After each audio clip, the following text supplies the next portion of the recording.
बारूदी विस्फोट से फिर दहलेगा मिडिल ईस्ट।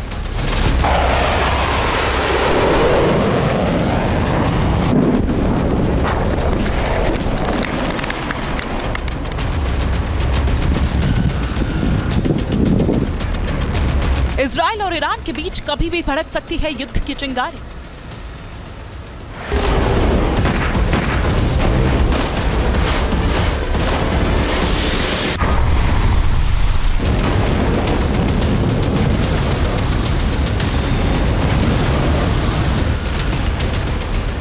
बारह दिन बाद सीज फायर हुआ, लेकिन जंग का खतरा अभी भी जारी।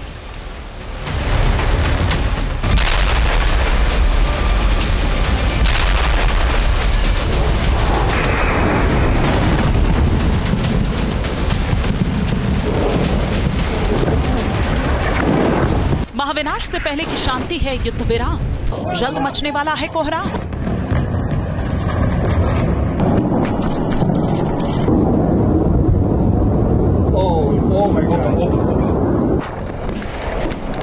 इजराइल और ईरान 12 दिन के बाद भले ही शांत बैठ गए हों, लेकिन तनाव अब भी पूरी तरह से खत्म नहीं हुआ।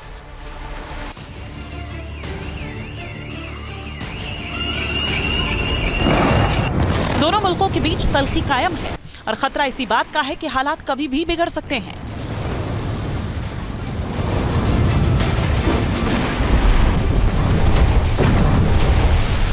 तेरह जून से 24 जून तक मिडिल ईस्ट में जमकर गोला बारूद बरसा।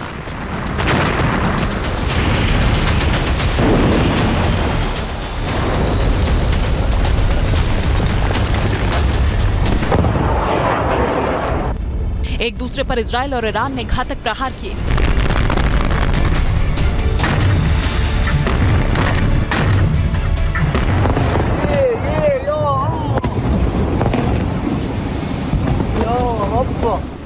बीच में अमेरिका की भी एंट्री हुई।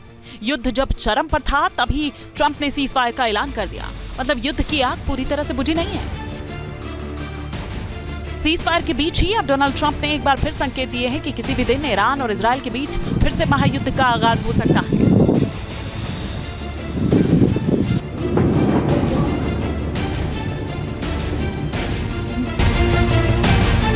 ट्रंप के इस बयान से समझा जा सकता है कि मिडिल ईस्ट में तनाव अब भी बरकरार है। ऐसे में सवाल है कि क्या सीज फायर अगली जंग की तैयारी का हिस्सा है? क्या ये युद्ध विराम महाविनाश से पहले की खामोशी है? क्या इजराइल और ईरान एक बार फिर से बारूद बरसाने वाले हैं? क्या मिडिल ईस्ट में महायुद्ध फिर से भड़कने वाला है? इन तमाम अटकलों को इसलिए भी बढ़ावा मिल रहा है क्योंकि ईरान के न्यूक्लियर प्रोग्राम को लेकर सस्पेंस बना हुआ है। अमेरिका के उपराष्ट्रपति जेडी वैंस ने सनसनीखेज दावा कर हलचल बढ़ा दी है। एक न्यूज चैनल से बातचीत करते हुए वेंस ने कबूल किया है कि हाल ही में ईरान के 3 प्रमुख ठिकानों पर अमेरिका के हमलों के बाद लगभग 400 किलोग्राम यूरेनियम गायब है। ये बताया जा रहा है कि इतने यूरेनियम से 10 परमाणु हथियार बनाए जा सकते हैं। जेडी वैंस ने कहा कि इससे साफ होता है कि अमेरिका का मकसद 100% तक पूरा नहीं हुआ। मतलब ईरान के न्यूक्लियर प्रोग्राम को खत्म करने की अमेरिका की रणनीति पूरी तरह से सफल नहीं रही। भले ही अमेरिका ने ईरान की न्यूक्लियर साइट्स पर B-2 बॉम्बर से बंकर बस्टर बम बरसाए हों, लेकिन परमाणु ठिकाने पूरी तरह से तबाह नहीं हुए। ईरान खुद भी लगातार ये दावा कर रहा है कि वो अपना न्यूक्लियर प्रोग्राम बहुत जल्द शुरू कर देगा। इसी बात को लेकर तनाव बना हुआ है।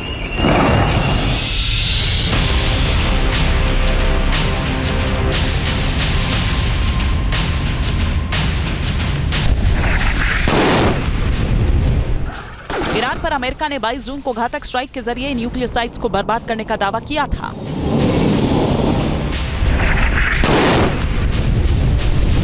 लेकिन कई मीडिया रिपोर्ट्स में खुलासा किया गया है कि नुकसान बहुत कम था। ऐसे में ट्रंप ने ईरान को अल्टीमेटम दिया है कि अगर न्यूक्लियर प्रोग्राम फिर से शुरू हुआ तो पहले से भी विनाशक हमले करने से अमेरिका पीछे नहीं हटेगा। ट्रंप की इस धमकी का सीधा मतलब है कि ईरान अगर अपनी न्यूक्लियर साइट्स को फिर से एक्टिव करता है तो युद्ध भड़क सकता है। मतलब इजराइल और अमेरिका मिलकर फिर से ईरान पर बमबारी कर सकते हैं। ऐसा हुआ तो हालात पहले से भी ज्यादा बिगड़ेंगे, जिसका असर फिर केवल मिडिल ईस्ट तक नहीं बल्कि पूरी दुनिया पर पड़ सकता है।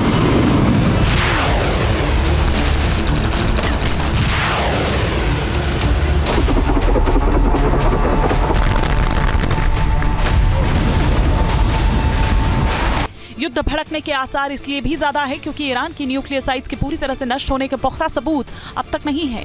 युद्ध की आशंका इसलिए भी बढ़ रही है क्योंकि जिस मकसद से इजराइल और अमेरिका ने ईरान पर हमला किया वो पूरा हो चुका है, इसकी कोई गारंटी नहीं दे पा रहा।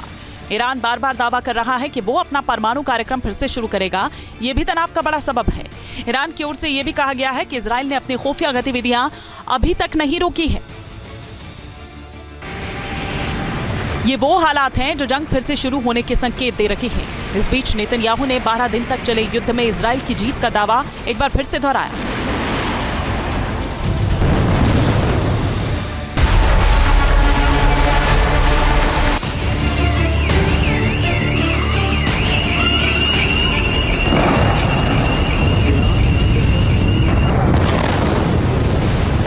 जंग में जीत का दावा ईरान ने भी किया है, लेकिन जिस तरह ईरान में तबाही मची और टॉप सैन्य लीडरशिप का खात्मा हुआ वो उसके लिए बहुत बड़ा झटका है।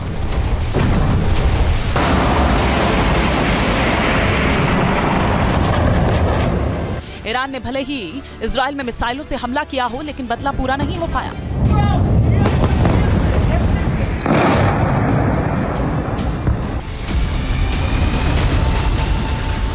इसलिए बारूद के ढेर पर बैठे मिडिल ईस्ट में विस्फोटक हालात होने की आशंका लगातार बढ़ रही है।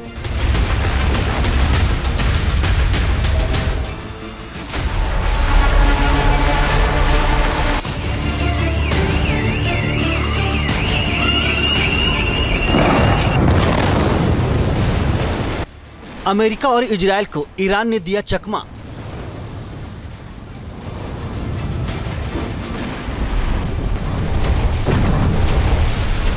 बारह दिन तक चली जंग में ईरान ने सबको किया हैरान।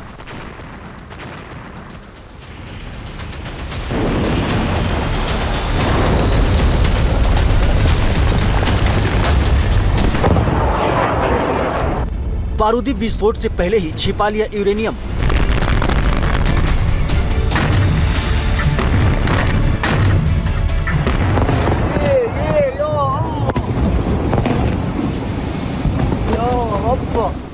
ईरान का सीक्रेट एक्शन, दुनिया की बढ़ेगी टेंशन।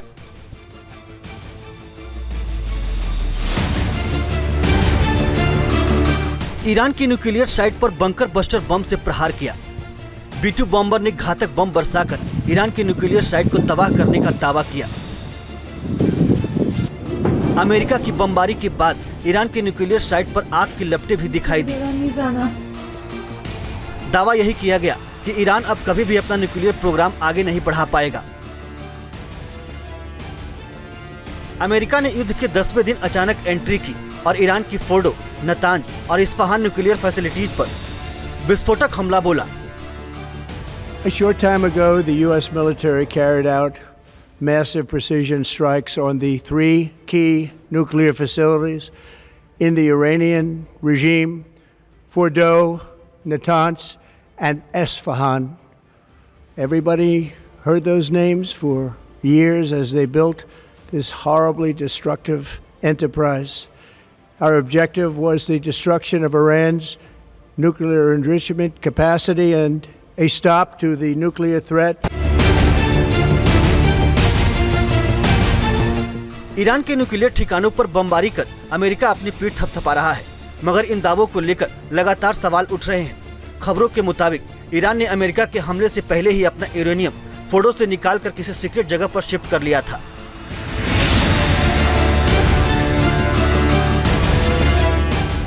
दावा किया जा रहा है कि ईरान ने 400 किलो यूरेनियम नतांज के पास कुहे कोलांग गजला में सुरक्षित रखा है। कुहे कोलांग गजला को पिकैक्स माउंटेन के नाम से भी जाना जाता है।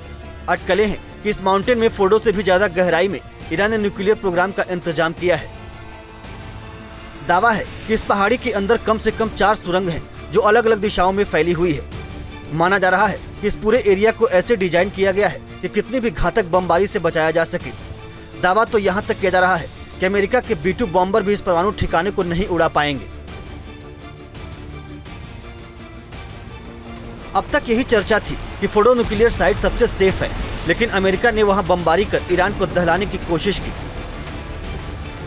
जिसके बाद ईरान के न्यूक्लियर प्रोग्राम को लेकर सवाल उठने लगे। मगर अब दावा किया जा रहा है कि फोर्डो से भी कई गुना ज्यादा रहस्यमय सुरंगें पिकैक्स माउंटेन में हैं, जहां तक पहुंचना अमेरिका के बंकर बस्टर बमों के भी बस की बात नहीं है। जानकारी के मुताबिक ईरान की pickaxe mountain secret nuclear site Natanz परमाणु ठिकाने से कुछ ही मिनट की दूरी पर है। इस साइट के बारे में ईरान में कुछ चुनिंदा लोगों को ही पता है। इस पूरे एरिया को बेहद ही कड़ी सुरक्षा में रखा गया है ताकि किसी को भनक न लग पाए। अमेरिका के हमले के बाद से ये अटकलें तेजी से लगने लगी कि ईरान ने पहले ही अपना यूरेनियम सेव कर लिया था, यानी अमेरिका का हमला ईरान को कोई नुकसान नहीं पहुंचा पाया। जो ईरान की जो परमाणु फैसिलिटीज़ थी उनको कितना नुकसान पहुंचाया गया। अब अमेरिका के जो राष्ट्रपति हैं वो तो ये दावा कर रहे हैं कि बिल्कुल हमने ख़त्म बोझ कर दिया उसको, लेकिन क्या एक्चुअली वो हुआ है? क्योंकि कुछ ऐसी भी खबरें आ रही हैं जिसमें ये बताया जा रहा है कि वहाँ से कुछ सामान ऑलरेडी निकाल लिया था ईरानियों ने। इजराइल ने 13 जून को ईरान के न्यूक्लियर साइट को तबाह करने के मकसद से ही हमला किया। 22 जून को अमेरिका ने भी इसी मकसद के साथ जंग में एंट्री की। जब सीज फायर हुआ तब इजराइल ने दम भरा कि वो अपने मकसद में कामयाब हुआ है और ईरान का न्यूक्लियर बम बनाने का सपना चकनाचूर हो चुका है।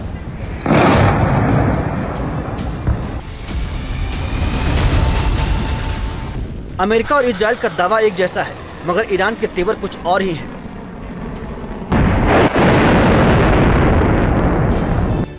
IAEA यानी इंटरनेशनल एटॉमिक एनर्जी एजेंसी ने ईरान के पिकेक्स साइट पर हो रही गतिविधियों को लेकर जवाब मांगा था, लेकिन तेहरान ने दो टूक कह दिया कि इससे आपका कोई लेना देना नहीं है, आपका यहाँ कोई काम नहीं है। इसीलिए IAEA को आशंका है कि इन सुरंगों में पहले से न्यूक्लियर प्रोग्राम चल रहा हो। हमें ईरान के एटमी सामग्री के ठिकाने के बारे में जानकारी नहीं है। ईरान ने आधिकारिक तौर पर मुझसे कहा है हम सुरक्षात्मक उपाय करने जा रहे हैं, जिसमें इस सामग्री को इधर उधर ले जाना भी शामिल हो सकता है। ईरान खुद भी साफ कर चुका है कि उसका न्यूक्लियर प्रोग्राम जल्द ही फिर से शुरू हो जाएगा। ईरान के इस रुख से साफ है कि उसका न्यूक्लियर बम बनाने का कार्यक्रम खत्म नहीं हुआ है। इसीलिए आशंका बढ़ गई है कि पिकेक्स माउंटेन ही वो ठिकाना है जहां ईरान ने यूरेनियम छिपाया है और यहीं से आगे का काम होगा, जिससे अमेरिका और इजराइल दोनों को झटका लग सकता है।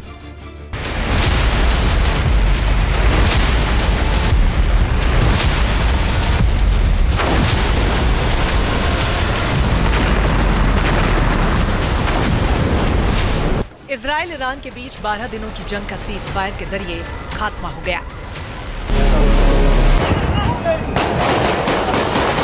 सुपर पावर अमेरिका की भूमिका तो दुनिया के सामने है, लेकिन सवाल रूसी राष्ट्रपति पुतिन का है। क्या पुतिन के एटम बम की वजह से हुआ सीज फायर? इजराइल ईरान के बीच सीज फायर के बाद कई सवाल हैं, जिसकी चर्चा पूरी दुनिया में हो रही है। सवाल कतर में अमेरिकी बेस पर हुए हमले से जुड़ा है।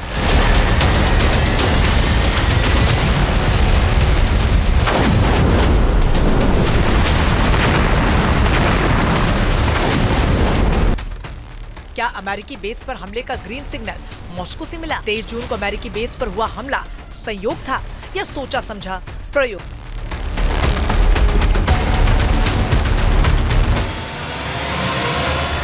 गौर करने वाली बात तो यह है कि 23 जून की दोपहर में ईरान के विदेश मंत्री अरागची की रूसी राष्ट्रपति पुतिन के साथ मॉस्को में मीटिंग हुई थी। बैठक के कुछ ही घंटों बाद ही अमेरिका पर ईरान के मिसाइल हमले शुरू हो गए। मीडिया रिपोर्ट्स के मुताबिक रूस ने ईरान के हमलों से पहले ही ये संकेत दे दिए थे कि तेहरान एक एटमी हथियार पहुंचाने का इंतजाम हो चुका है।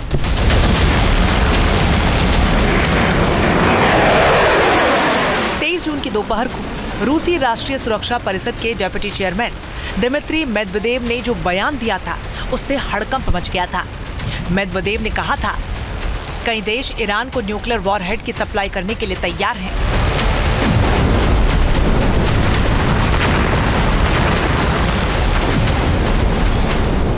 अमेरिकी राष्ट्रपति ट्रंप ने इस बयान की तीखी आलोचना की थी। मीडिया रिपोर्ट्स के मुताबिक ट्रंप ने यह भी कहा था कि मेदवेदेव के बयान को हल्के में नहीं लिया जा सकता। ट्रंप की आलोचना के जवाब में मेदवेदेव ने यह साफ किया था कि रूस परमाणु बम नहीं देगा, लेकिन दूसरे देश तैयार हैं। सवाल यह है कि दूसरे देश आखिर कौन थे?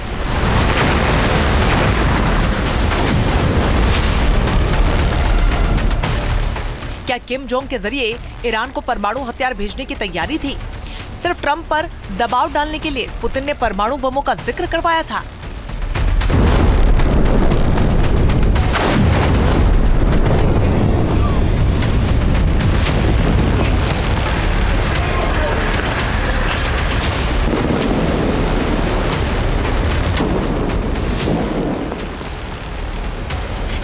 परमाणु हथियारों के जरिए आर पार की जंग का खाका खींच चुके थे।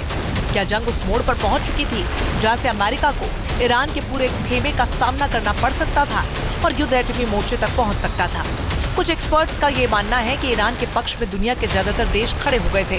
खासतौर पर अमेरिका के पड़ोसी लैटिन अमेरिकी देश भी फोर्दो पर अमेरिकी हमले की निंदा कर रहे थे। रूस के साथ आते ही चीन भी ईरान के पक्ष में खुलकर आ गया था। संयुक्त राष्ट्र सुरक्षा परिषद की बैठक में अमेरिका घिर चुका था और शायद यही वजह है कि ट्रंप ने तुरंत सीज फायर के लिए कदम उठाया।